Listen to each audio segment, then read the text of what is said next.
Sarah, it's amazing to have you back on MLST. It's so lovely to be here. It's been a year and a half or something since our last conversation. Yes, it has. Yeah, because I Isn't that think crazy? we met at Neurips, and then I came and filmed you in Yeah, the London yeah, office, which is really yeah, good. But fans of the show, of course, will know that our first interview was about your hardware lottery paper, yeah. and that was your first grumpy essay. That was a very grumpy essay. I lead Cohere for AI, so it's a research lab. We do a lot of fundamental research, and a lot of my work is on efficiency, reliability, and building these models that scale the next generation of models. So you can go to Cohere for AI and take a look at some of our work. Sara Hooker is VP of Research at Cohere, and she leads Cohere for AI, a research lab which seeks to solve complex machine learning problems. Cohere for AI supports fundamental research, which explores the unknown. She leads a team of researchers and engineers working on making large language models more efficient, safe, and grounded. In this conversation, Sara discusses her recent work on multilingual AI and the challenges of developing language models which work across many different languages. She provides insights into the limitations of current approaches like RLHF, especially for low-resource languages. Sara also talks about her recent paper critiquing the use of compute thresholds as an AI governance strategy, explaining why simple measures like flops are inadequate for assessing AI capabilities and risks. Sara emphasizes the importance of understanding the relationship between compute, data, and model architectures. She advocates for a more nuanced approach to AI development and governance, which considers the complexities of language, culture, and the representational long tail, where all the low-frequency data lives, which is so often neglected in current models. Sara's work aims to make AI more globally representative and equitable as these technologies become increasingly integrated into society. Enjoy the show.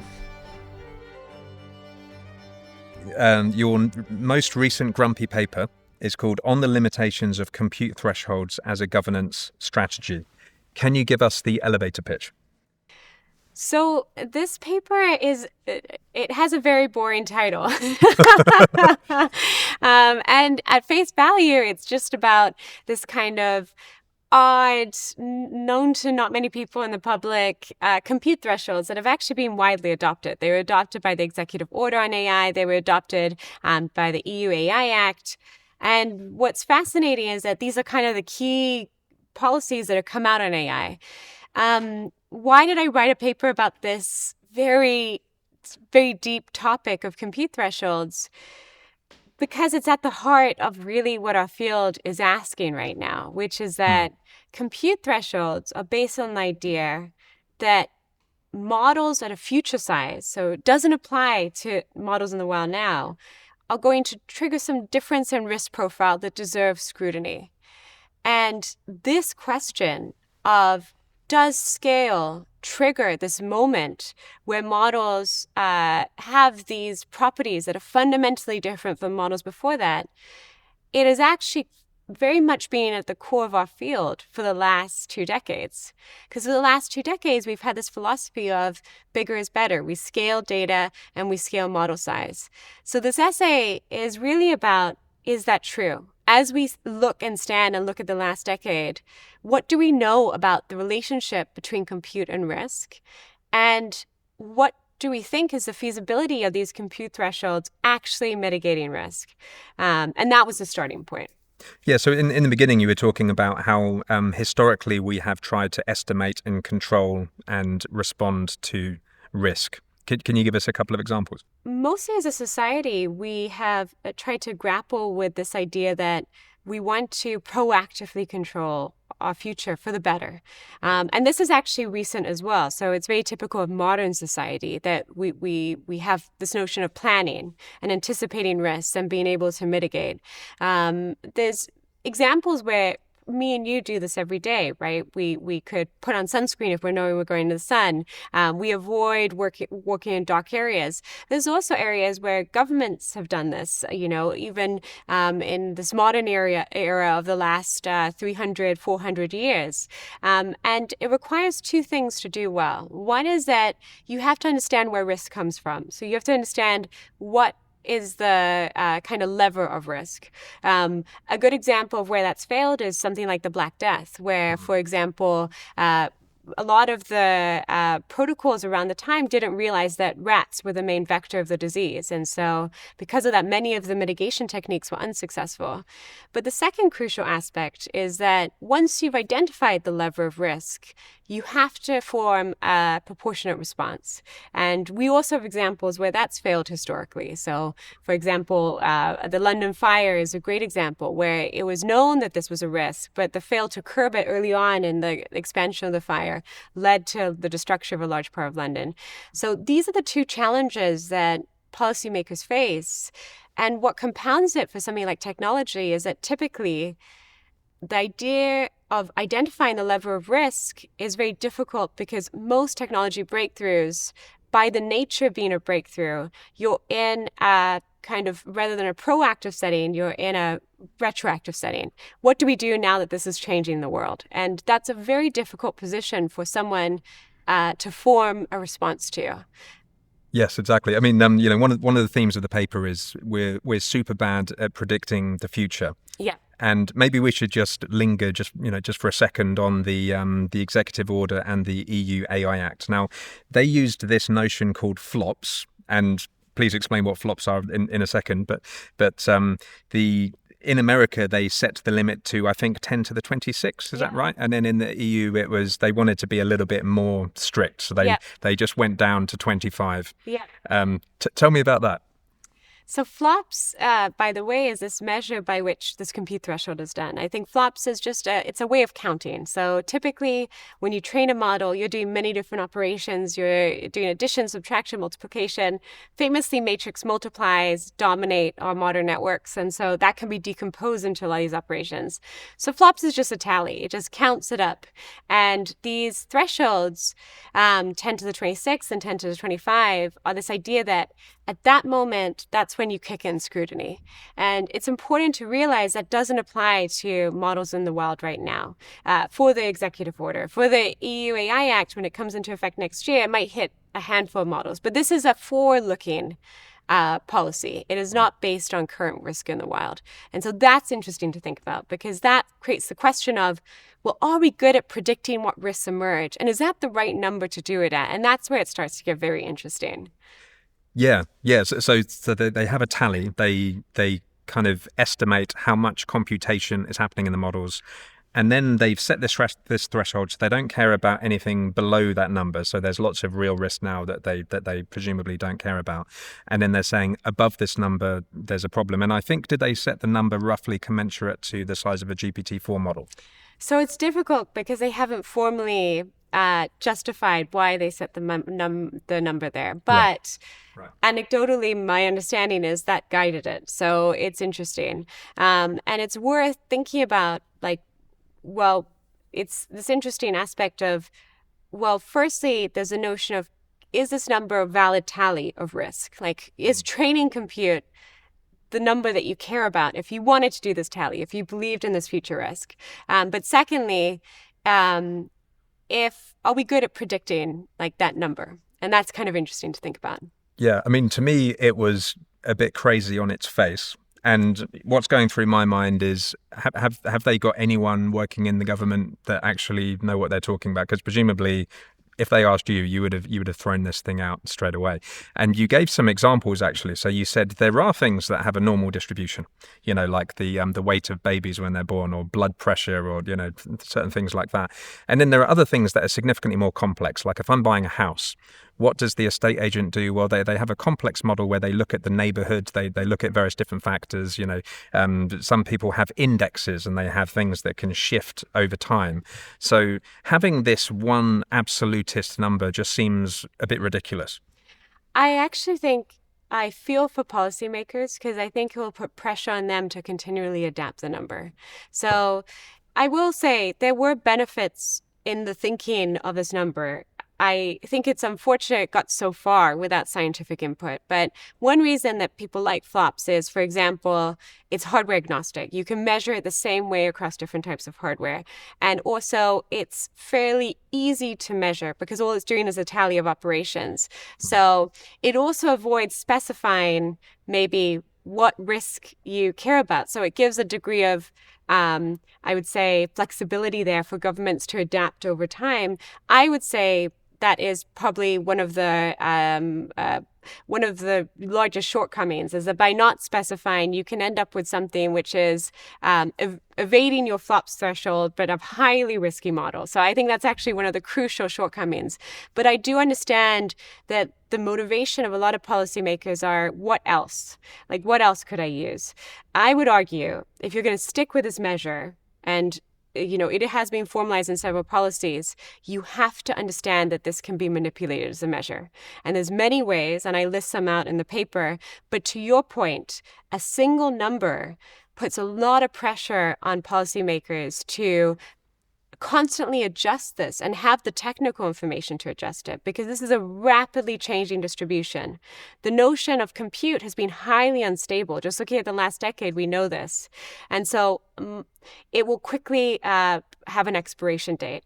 And I would argue what you're saying is excellent as an example. One is that you need a reference class of what are you comparing against. So you mentioned the kind of real estate agent who compares the pool of houses.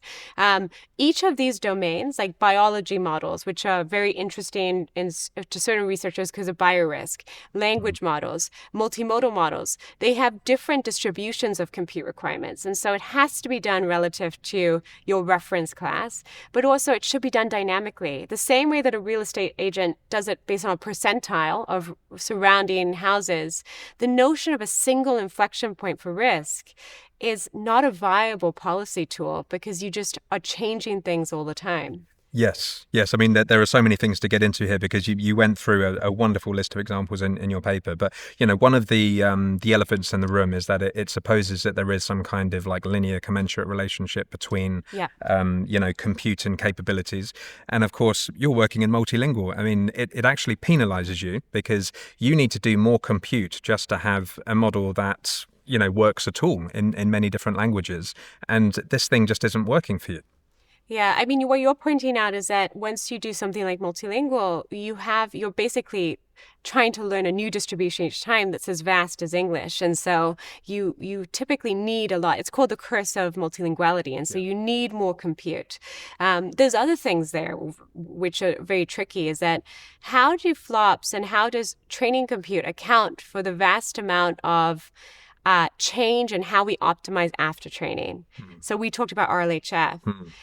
There's also instruction fine-tuning. There's also things like synthetic data distillation, which shortens training times. So these are all what we call inference time optimization. So you spend time after training, you pay for it in compute. Like you can do best of N sampling, which is what you referred to with the Francois Cholet, where you sample a lot of completions and you choose the best. That all has very pronounced benefits for models. So typically, your model performance alone, just using a subset of these techniques, is 2 to 6 times more powerful. And that's not reflected in flops. Yes, yeah. I mean, because I'm really interested in, when you look at the model lifecycle or the predictive lifecycle, there are so many places where you can spend computation, right? So you can do data set generation and you can do, obviously there's the training of the model, and then you can do like inference time optimization and active inference and like a whole bunch of stuff like that. And they are only taking into account the model training.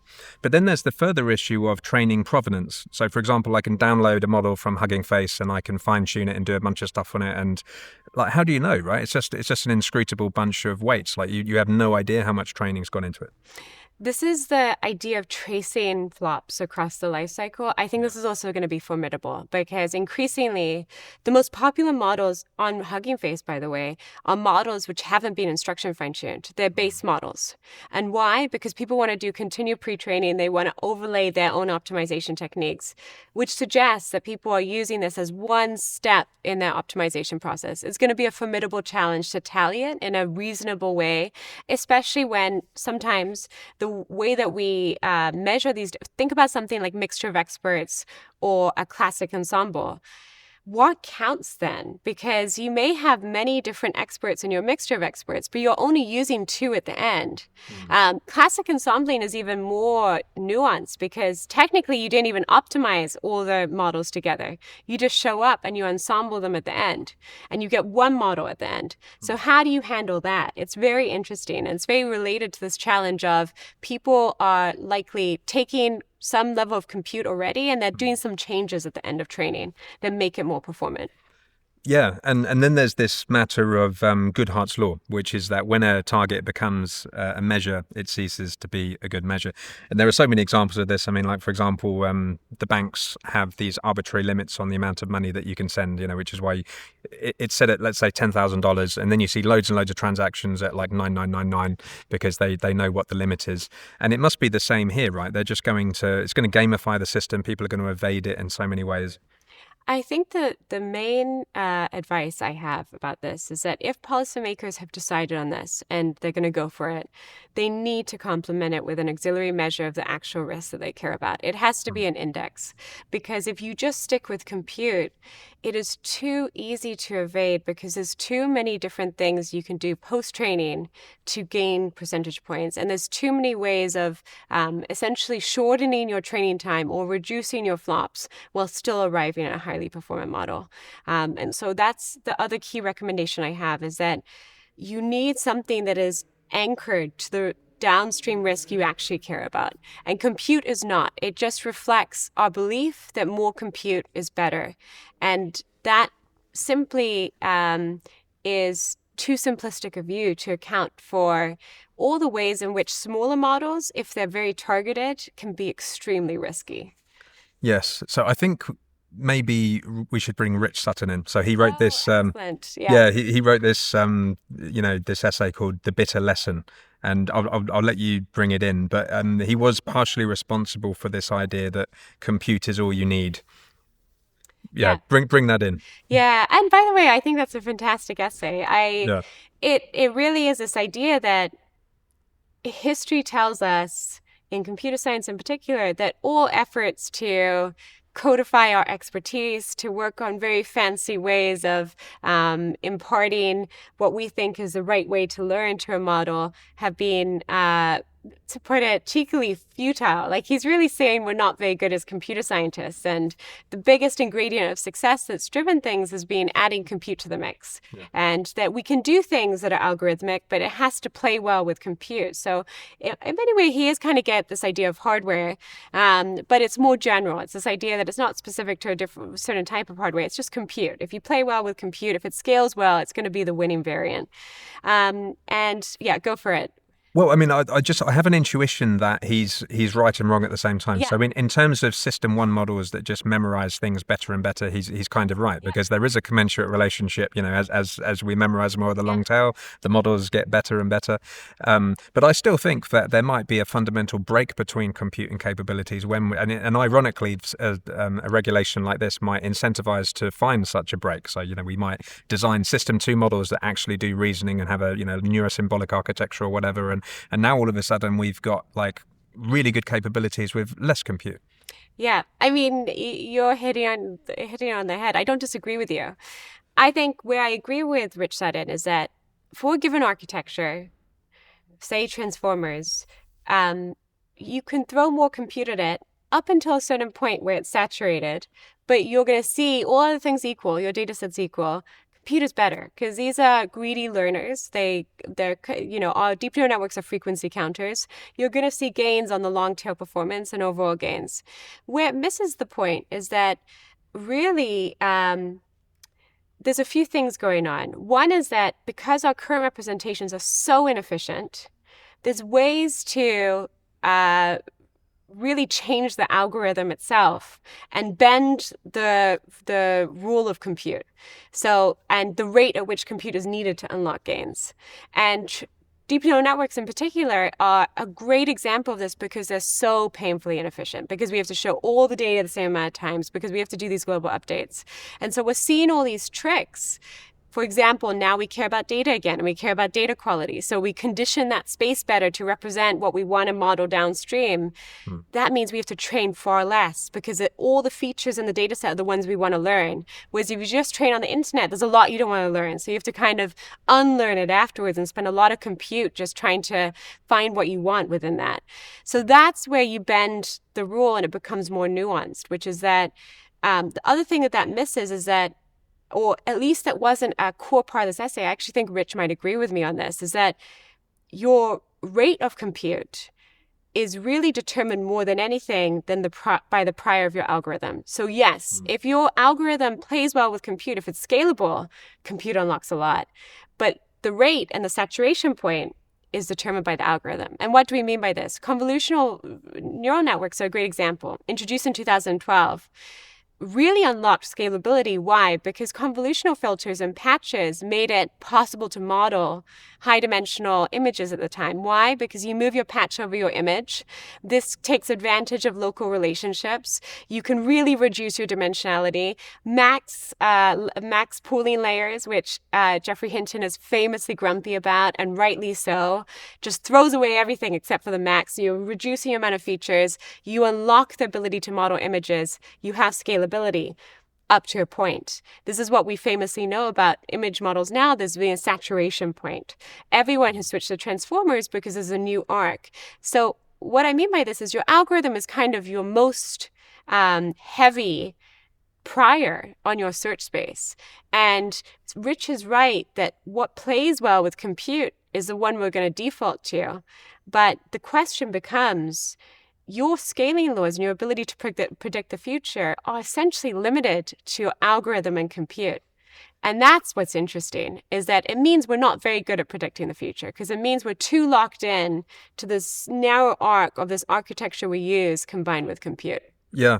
I mean, even the CNN example is, I think, an example that proves Rich wrong, because he said in the bitter lesson that, any attempt to impute, like hand-designed priors like symmetry, well, CNN is a symmetry. Yeah. So, in the CNN, it encodes a symmetry and scale invariance. And essentially, all it's doing is a shortcut to, because it's still an MLP at the end. Yeah. So what it's doing is it's basically it's building an MLP as if you didn't have the scale and symmetry in there, but it's just kind of like doing this thing, and it's like it's embedding it all into the MLP, but it's basically still an MLP with a symmetry shortcut, which was hand designed.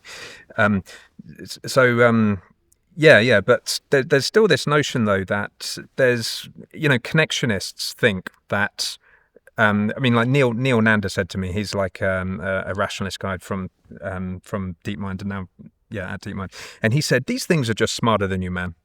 How did that make you feel? Well, I mean, not great, but there's this whole like mech interp thing, and I think that they genuinely believe that there's just some deep form of inscrutable intelligence going on. There was that like monosemanticity paper from Anthropic recently, and there's this deep belief that there's something really interesting going on. What do you think? I think that it is. There are persuasive. Here's what I will say. Language is very powerful, which is why we connect with this technology so much, because language is how we connect with each other emotionally. It's very tied to how we as humans are quite tribal. And so whenever a model learns a distribution that is indistinguishable from humans, I think that it gives pause. And I do think that these conversations are useful because it gives worthy pause to how this technology is used. And for example, I'm very against many of the efforts to sometimes deploy these algorithms without notifying humans that it's an algorithm. I think that you should always be aware when you're talking to an algorithm. And that's because these are quite convincing sometimes. And so it's very important that we always communicate what is the role of the model and the human. Do I think that there is a higher reasoning here? I don't. I think that in many ways, whenever you have persuasive interpolation of a space between ideas, it's going to be surprising to us. I think what delights us is the creativity and the surprise and element. But is this ability to reason? I don't think so. I think that there is a clear relationship with the type of architecture we have of a memorization relationship. And we know this. We know that when we increase scale within a given architecture, or when we do different tricks to compensate for scale so we can go smaller and still learn things, what we're really doing is we're just trying to induce good memorization and good steering towards part of the distribution we care about. Frankly, why all these optimization tricks have worked, beyond compute to reduce compute has been we're largely training on a distribution we don't want at the end of the day. So we start by training on the internet, and we actually don't want the internet when we engage with these models. We want something that's very chatty and philosophical and wise. And so a lot of what we're doing is we're trying to steer things towards the tiny sliver of the distribution, that training data that we care about. And that's why we have so many optimization tricks before we get to the end. But that's fascinating because that's really telling you is that unlike a traditional machine learning problem where your training data set is the distribution you want to learn, a lot of what we're doing with language is we're unlearning. We're just trying to steer and unlearn and ignore and then focus on what we want. So it's really interesting. Yeah, machine unlearning. That's fascinating. I mean, I'm also a big fan of the externalist tradition in cognitive science, like Fourier cognition. And in that sense, I think it doesn't make sense to draw a boundary around the model because I think, our sense-making, semantics, situated knowledge and so on, it's kind of observer relative anyway. These things are embedded in our culture, and sense-making humans put prompts in there and they interpret the outputs. And actually even the data generating process that went into building these things was, it originated from the universe. We're all agents and we're all in the physical world and the social world. And we're doing the effective computation both in how the models are built and how they are used and interpreted and evaluated and so on. So what are you going to do? Like draw a big? Should you include the flops of the universe as well in the? Oh, that's fascinating. Yeah, there is this interesting. It does spark something else with flops, which is that so typically the final model that you deliver is only one of the possible models, right? So in fact, typically even at massive scale, you train many candidate models and then you choose the best one. And so it's interesting because these are not optimized together, but they're implicitly optimized through the selection process. And it is really interesting because we kind of steer towards what we want. So yeah, it's a fascinating dynamic. I didn't think of it like that though. That's an even bigger meta approach for thinking about this. Hardware lottery paper, which we talked about, and that was a really fun conversation because I remember it was when you were doing the trio the group of ML Street Talk, the earlier version. And I think you originally invited me onto the show because there was this idea that I wrote about, which is that most of computer science history has been driven by whether your idea works with the available hardware or not. And I think that resonated with a lot of people at the time because what it's really saying is that we may be in another hardware lottery right now. That something like transformers, which we all use, has become increasingly locked in to GPUs and to TPUs, which have all been built to accelerate this one hardware. So it raises the question of what next and how do we make sure that the next brilliant idea isn't stuck in purgatory for decades? Because that's what happened to deep neural networks. It simply didn't work until GPUs were converted from video game use, which was really not the intended purpose of how they were converted to work for machine learning workloads. And that happened over the course of a decade. It was a very slow conversion process. But that turned out to be the key for deep neural networks. What we now identify as 2012, the moment that this explosion of interest and funding and acceleration happened. People identify that with convolutional neural networks or the algorithm, but really it was both. It was the hardware making the algorithm feasible. And that's when you first had the empirical proof that deep neural networks were viable. To what extent do you think there is an algorithm lottery as well? Oh, what do you mean by that? Well, as in now, your paper was about the basin of attraction of hardware. Yeah. But is there a basin of attraction of algorithms as well? Absolutely. I mean, you just have to look at optimizers to see that. So what I mean by that is an algorithm is really how you learn from data. This is the essence of an algorithm. And what we've been locked into is this idea that it has to be gradient-based optimization. It's really hard to do something that's a non-differentiable objective. And what that means kind of in accessible terms is that we're stuck doing these global updates. So the way our models train is that we kind of shovel through data, and then the update to the weights is based on an average of all the data that's seen. Why is that tricky? For a few reasons. Because one, it means that we overfit to the average. And that's why we need so much training data. Because essentially, if you're just overfitting to the average, it takes ages to learn the rare patterns. So you train for longer, you need more data. But the other thing that's very tricky is that it means that models forget. So every time you shovel in new data, the model forgets the old data because you're updating everything at once. A nice point of contrast is that as humans, we typically have long-term memory and short-term memory. These are different ways of learning, and the rate of learning is different. And so when you process information, some is stored in your long-term memory. You may have a distinctive memory from a child that you think is like your first memory from a child.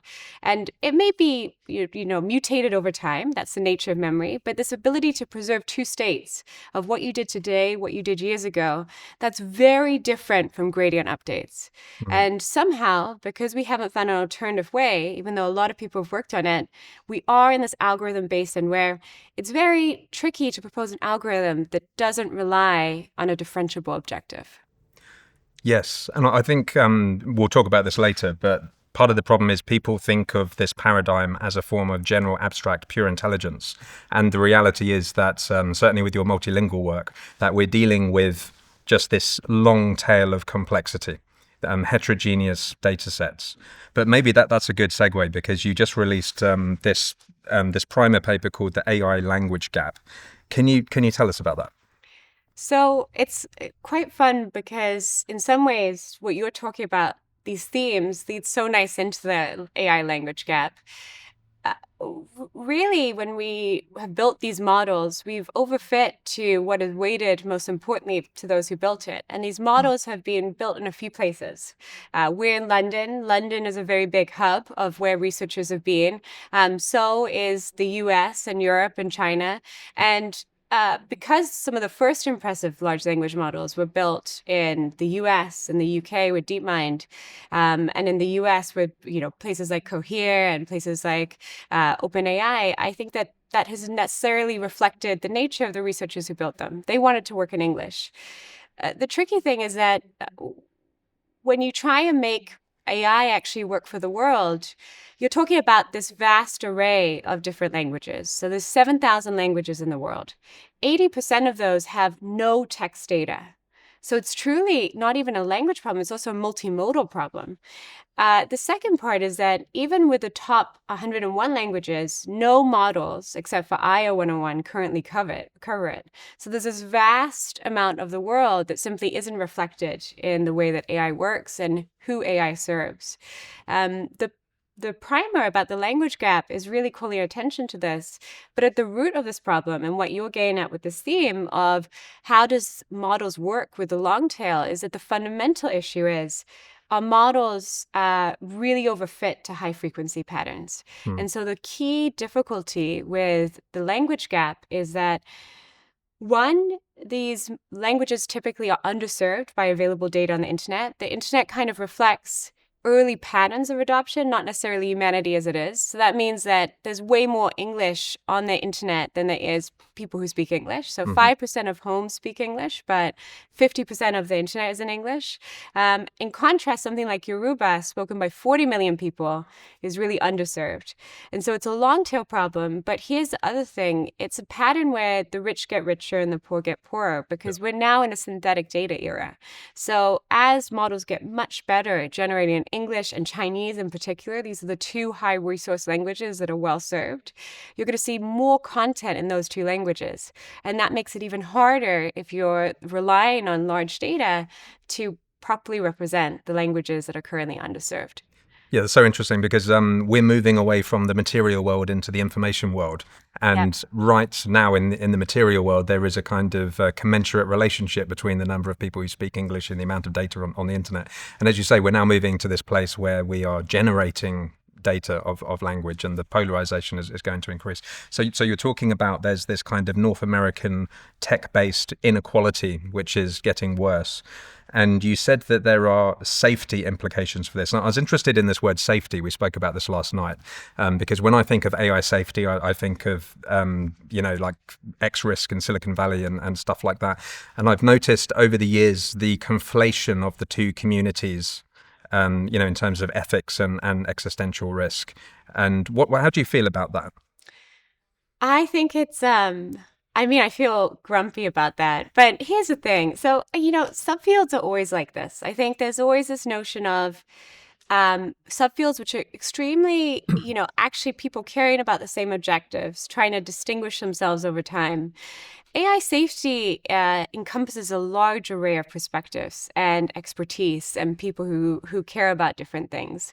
I think that this shift towards talking about from responsible AI to AI safety is a fascinating one, because it's been a bit intentional from communities who want to maybe suggest that responsible AI is distinct from what they're doing, and instead saying AI safety is about these profound risks, these like fundamental issues of our time, and responsible AI is, okay, great, you're doing that, but keep going. And so I do think there's a very interesting thing with how we name things and how we really have precision in our conversations.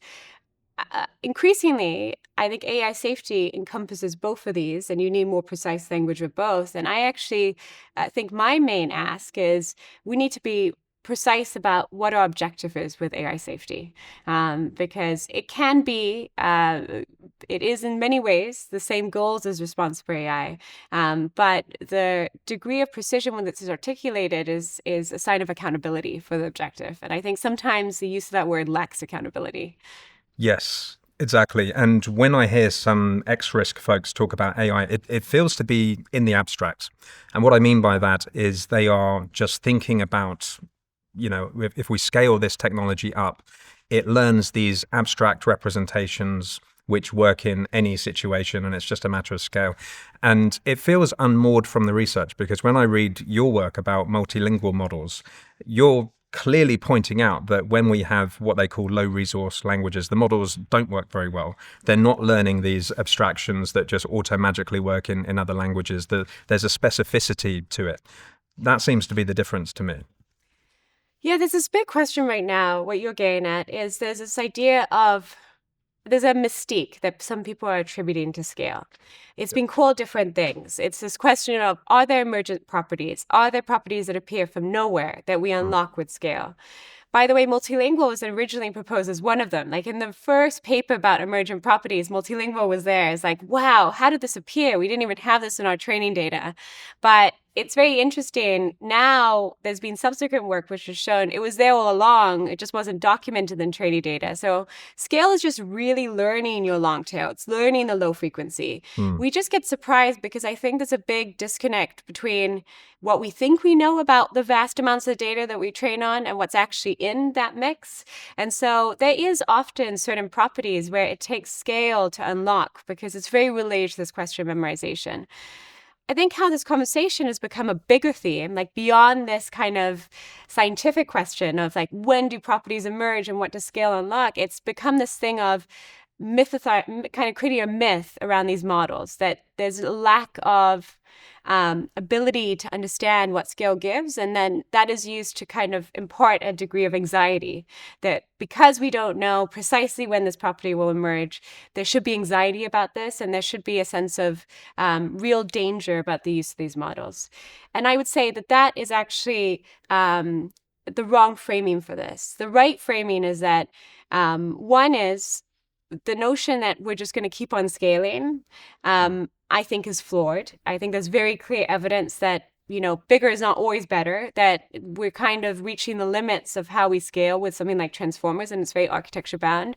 But the second thing that I would say is it really kind of ignores the mounting evidence that these these kind of properties are surprising only because we're not good at predicting what emerges at scale.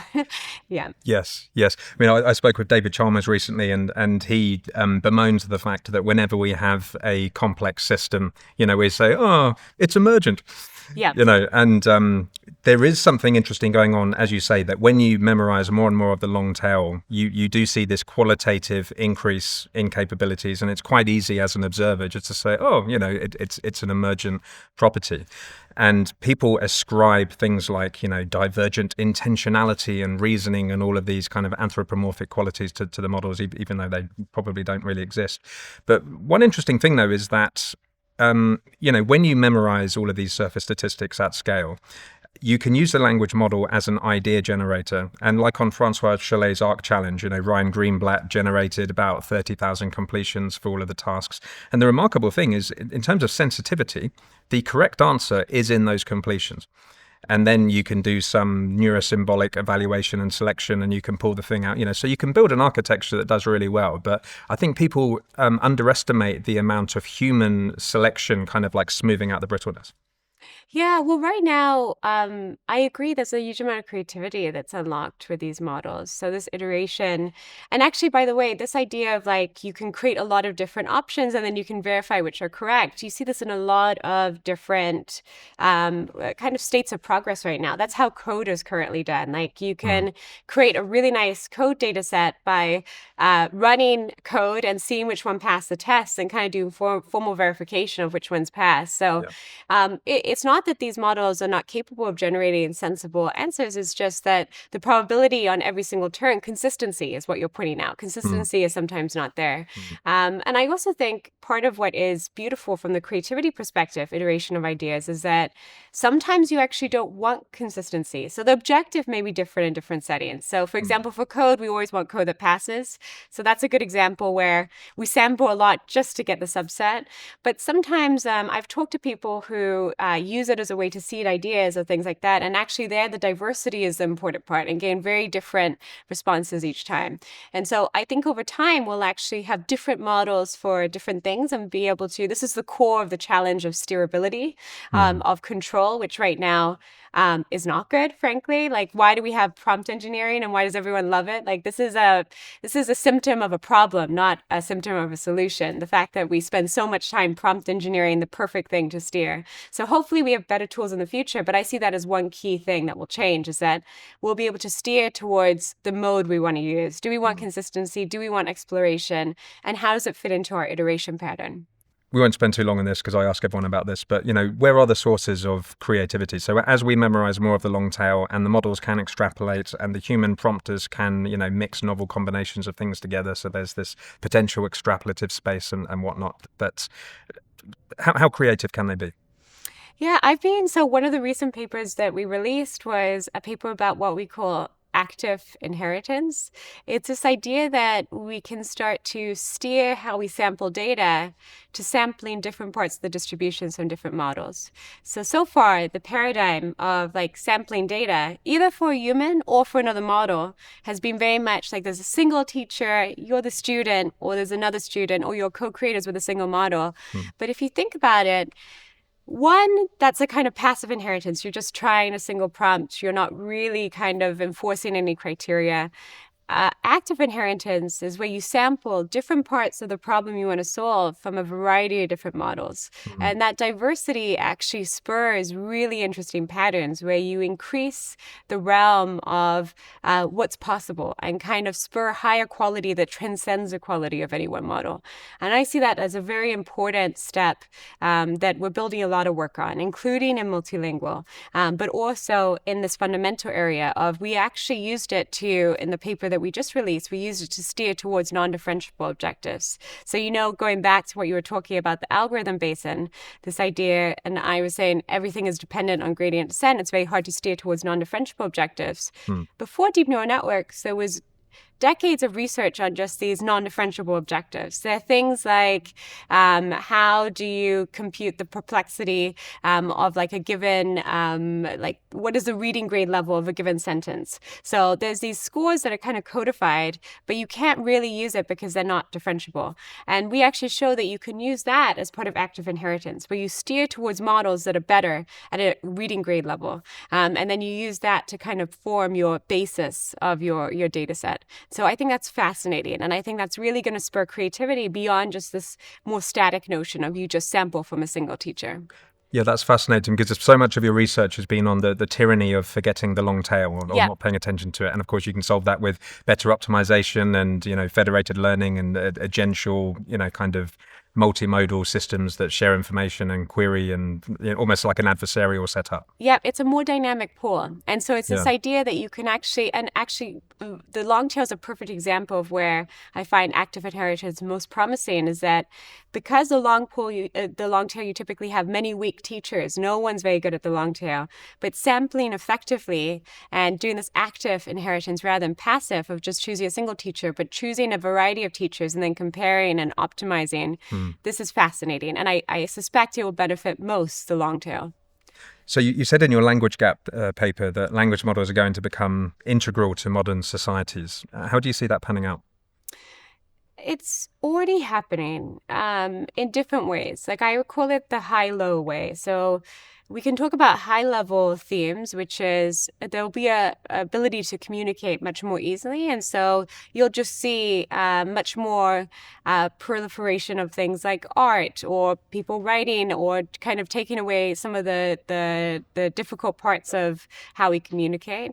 I think the low way is just the more granular ways that you're using it right now, which is I use it typically for very basic things throughout my day. Like we write a lot of papers, so I'll do like my citation reformatting using a language model. So there's both the mundane, but there's also the profound. I think the profound is that it changes the ease of communication. And so it changes the rate of information flow. And this can be really powerful. It can mean that we can be more creative and experiment more with the space. It can also bring new risks. And so I think this is also important to think about.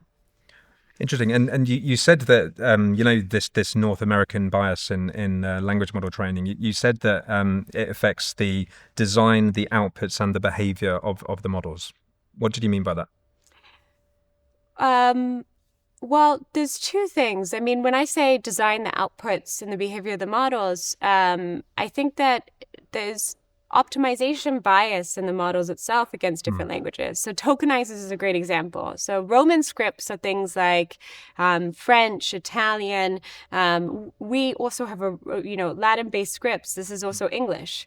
Whenever you deviate from Latin-based scripts, you have something like Hindi, Korean, and these do not play well with tokenizers. So there's a lot of work which shows not only do tokenizers not work very well for these languages, but also it ends up being this double tax, because not only does the models perform worse, it also takes more tokens to represent these languages. So it's higher latency, higher cost for users outside of English to use APIs right now. So that's an example of like an optimization bias. The other, frankly, the issue is that whenever you're trying to have a model that represents many different parts of a distribution, typically our solution right now is we got to give it more capacity.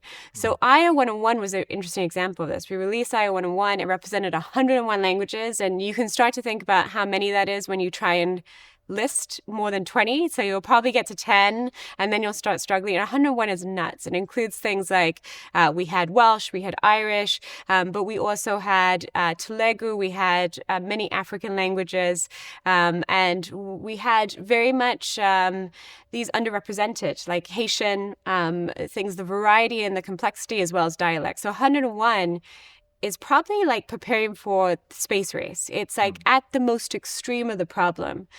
And what's interesting is everything you learn there trickles down to less severe settings. But one of the things that we learned there is that you have to be very careful about how you use capacity, because we had this 13 billion parameter model. And we were stuck with it because there was no pre-training data that covered 101. So this model was actually from 2019, which is crazy given how much has happened since then. But because of that, we were stuck with this model. And it meant that everything we had to do was try and make the best use of capacity. We had to weight properly. We had to do data processing, data cleaning, but also we had to do a lot of work with synthetic data and the manipulation of how we did the optimization time. So you can do this two ways. We could have either increased it to 103 billion parameter model, and then we would have to retrain, because right now models, unless they're trained with the data from the beginning, you can't just add it at the end. But also there's a secondary way, which is we get much more clever about the optimization and the data creation. And so this is really the issue, is that when you go multilingual, all your problems in a given language are kind of multiplied out. And so you have to be very careful about all the details. I wonder, what's the relationship between language and capabilities? And the reason I ask this is there was a great book I read called The Language Game by Morten Christensen and Nick Chater. And that very much led me to this idea of situated knowledge, I guess. So actually a lot of our cognition and thinking is quite specific to the culture and the language that we are in, and that seems to go against the grain of the idea that these things are learning general patterns of reasoning across languages. So then it rather kind of leads you to this conclusion that you actually need to be within the language and the culture in order to do the kind of thinking that they do inside that culture. So how does that work then when you're mixing all of these together into one language model? I think it doesn't work that well right now. So I would say this is like one of the core problems, because you're precisely right. So there's a few things I would say here. One is that we already see this with things like dialect. So the notion of dialect, which isn't really accounted for in any models, including Aya. I think that our goal is mainly just to be the first next step in state of art, but even ours doesn't do this nuance of dialect. We do have various dialects of Arabic and some other dialects, but take something like Portuguese, for example. Portuguese is spoken in many different places of the world.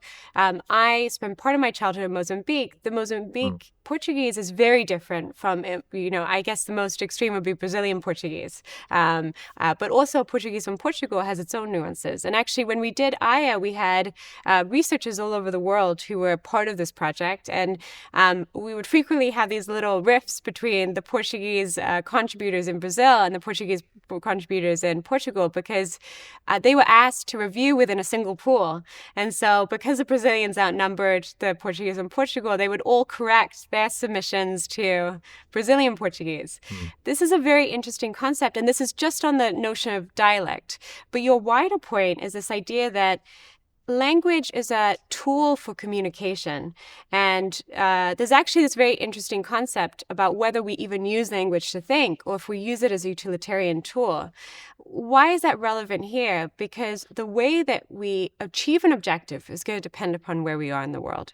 And the way that technology should serve us is going to depend on where we are with the world. This has come out recently. We just released a paper, which I'm quite proud of, which is thinking about this idea of local versus global harms. At any one moment, we have multiple facets of our identity. So there's notions of like what is insensitive to us as part of, a notion of being global citizens. And that probably gets to things like there's a universal agreement that some types of harms, like harms toward children, are particularly egregious. And almost universally, our legal systems reflect this. But there's also notions of very particular harms, which are cultural and very specific to how we live. And that is reflected in things like wording. So we just released this paper, which I think is important for safety, but also part of this broader move and in the field, which is that most of our models right now are trained with a single objective, a single decision boundary. What that means is all the data gets flattened to this one decision boundary. I'm very interested in multi-objective optimization, and this changes it so that you can hold multiple objectives at once, and that perhaps you can even adapt these objectives on the fly, which is very interesting. Yeah, I mean, a couple of things. I mean, you're talking, I guess, about the the interplay between having a relativistic worldview and having some global norms, and in general, the way we do model alignment with RLHF and so on, it tends to decomplexify the reality of the world that we live in. And in ethical frameworks, there are deontology people who think there are just guiding principles, and there are virtue ethics people who think, there are certain virtues that we should emphasize, and there's consequentialism that, there are certain consequences that are bad. And as you were just pointing to, it's very, very difficult to have a hybrid, ethical framework that encapsulates all of these things together. What kind of work are people doing, and what are you thinking about here? Well, the paper we just released is this this paper we call the Multilingual Prism, which is this idea that for safety, we collected both local examples of red teaming safety with really this very nuanced collection process across multiple languages, as well as harms that were considered global.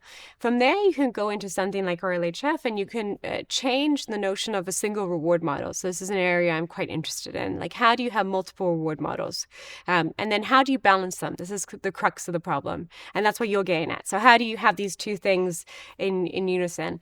And I suspect what we're going to see there is this notion of adaptation of our models in a more nimble way than previously. So typically in a production setting, you spend months doing this model, you release it, cool, thumbs up, enjoy, and it's not as dynamic. But a true production model is refreshed and is more nimble and is deployed in different ways to different places. Like Netflix famously does this with its recommendation systems.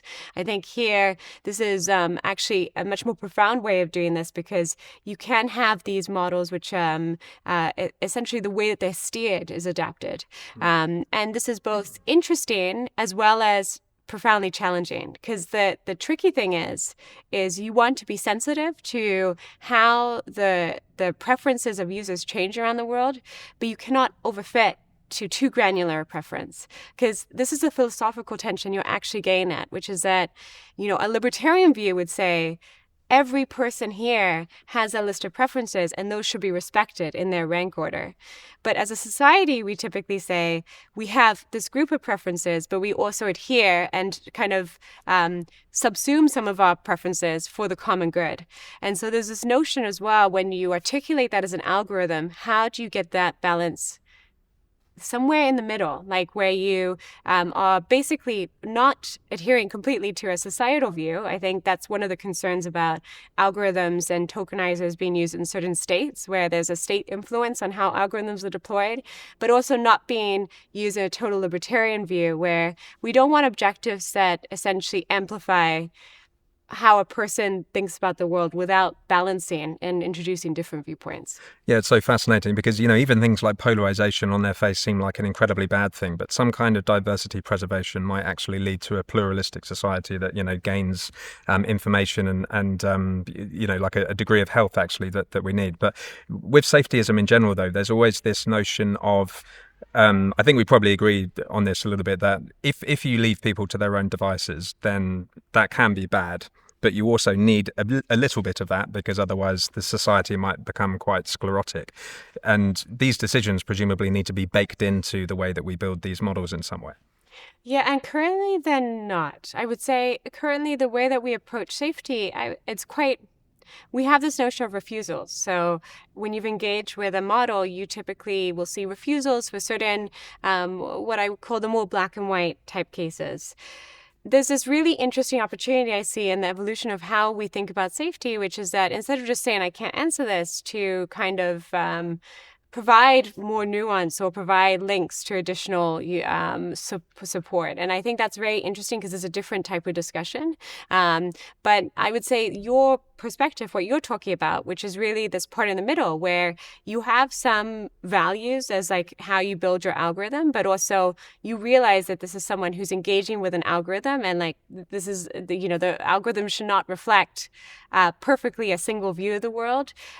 You need more ways, I also think, within the UI for the person to influence and provide feedback, and to something as core as hallucinations is really interesting, because hallucinations is not, you can't I'm very skeptical we're going to eliminate hallucinations because they're also what we really like about these models. It's the creativity.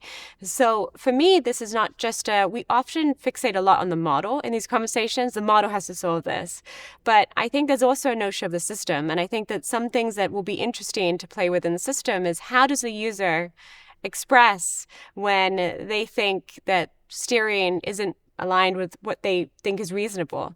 A good example of this is, for example, a question about sexual health. There's valid reasons to ask those questions. There's valid reasons to want to understand like parts of your biology or things like that. Wikipedia has whole pages about sexual health. And so it's very interesting that a lot of systems refuse to answer this right now. So there's this nuance where we need to make sure that we are updating these binary decision boundaries where it's outright refusal and move towards something which is instead steering towards resources. Yeah, and I think so much of this is about when you fix something as it is now, it can go both ways as well. So maybe you can explain to the model, no, in this situation, I think you really should tell me. And likewise, the model can say, no, actually, I think the reason I'm not allowing you to do this is because of this, and maybe you should shift your viewpoint a little bit. And it has to be done subtly because people don't like re-education. Yeah. You know, so that actually creates, they say the road to hell is paved with good intentions. It creates an equal and opposite reaction when you try to, re-educate people. But coming on to RLHF, I mean, we've spoken about this for years. You've always been a bit grumpy about RLHF, and I read your paper. Unfortunately, I don't have an internet connection, so I'm doing this from memory. Can you just remind me the multilingual paper that you've just released where you're trying to remove translation artifacts? Oh, yes. RLHF speaks many languages. So this is a really nice paper. It was led by John. This idea that we were the first to extend a lot of the RLHF techniques from many different languages. Yeah. So I think actually there's a wider view of RLHF, and I have been grumpy about it. But you go first. Yeah, what were you gonna? Well, I mean, even in this paper, you were saying that. I mean, obviously, the broader conversation we've just had is that we need perhaps, some kind of a more systems approach where we have a multitude of different models and optimizers and data sets and all that good stuff. But even within RLHF, you were saying that it's hideously complex and inefficient, and you have to have this separate reward model, and it can't be optimized very well. And you were saying that sometimes using DPO or even just basic reinforce is better. Yeah, so there's an excellent paper which we also recently released, Back to Basics, where we actually do a much more profound question of this, not even specific to multilingual. We take a step back and we say, okay, it's really interesting. All the most cited papers originally on RLHF are papers which really take this canonical method within RL, PPO, and apply it to the language setting.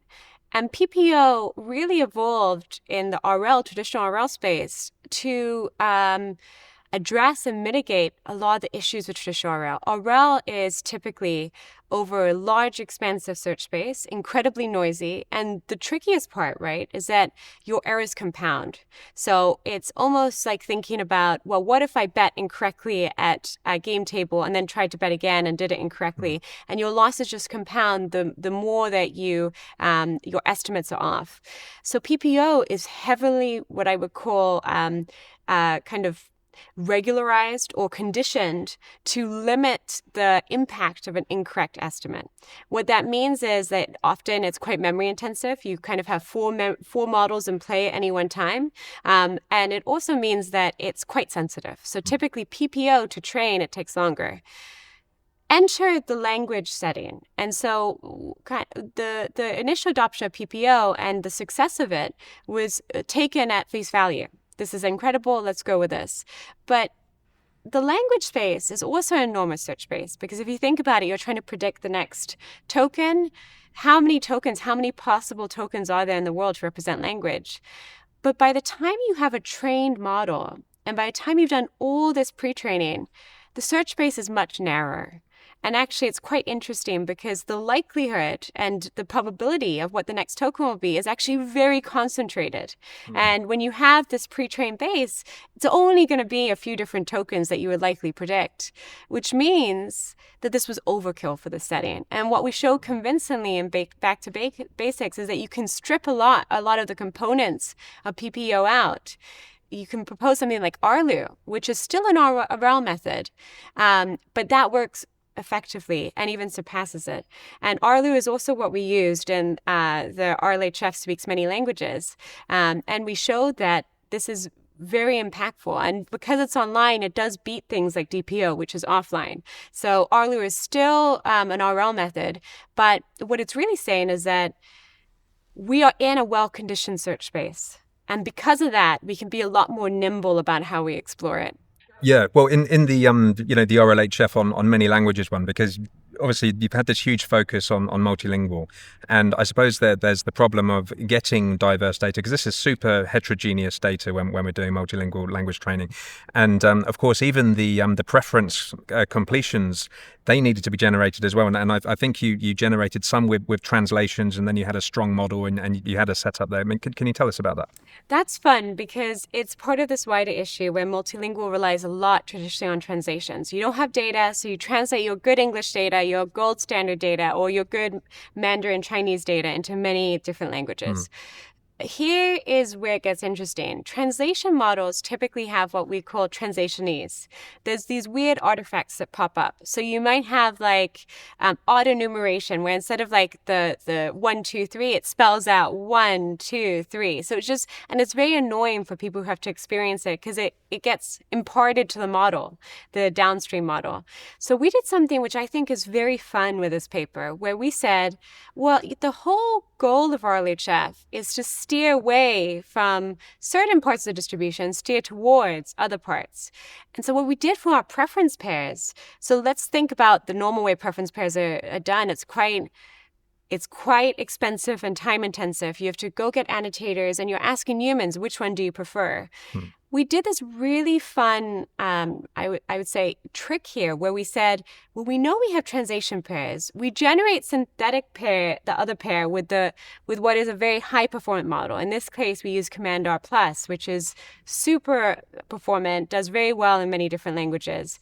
And then we compare the two and we ask an LLM as a judge, which is better, the translated English or the sampled in the other language. And what we found was this actually helped with translation artifacts because it steered the model away from the bad translated and towards the more versatile, fluid Command R+ generation. So really interesting. And there were some percentage of time where the translated was better. And so you got that nuance too. So very, very interesting. Yeah, amazing. And then that removed a lot of the translation artifacts. Yep. Amazing. Sarah, this has been incredible. Where would you like to point people to as well for your latest stuff? Feel free. So, I lead Cohere for AI, so it's a research lab. We do a lot of fundamental research, and a lot of my work is on efficiency, reliability, and building these models that scale the next generation of models. So you can go to Cohere for AI and take a look at some of our work. And just lovely being here again. It's really nice catching up. Amazing. Sarah, thank you so much. Yeah, thank you.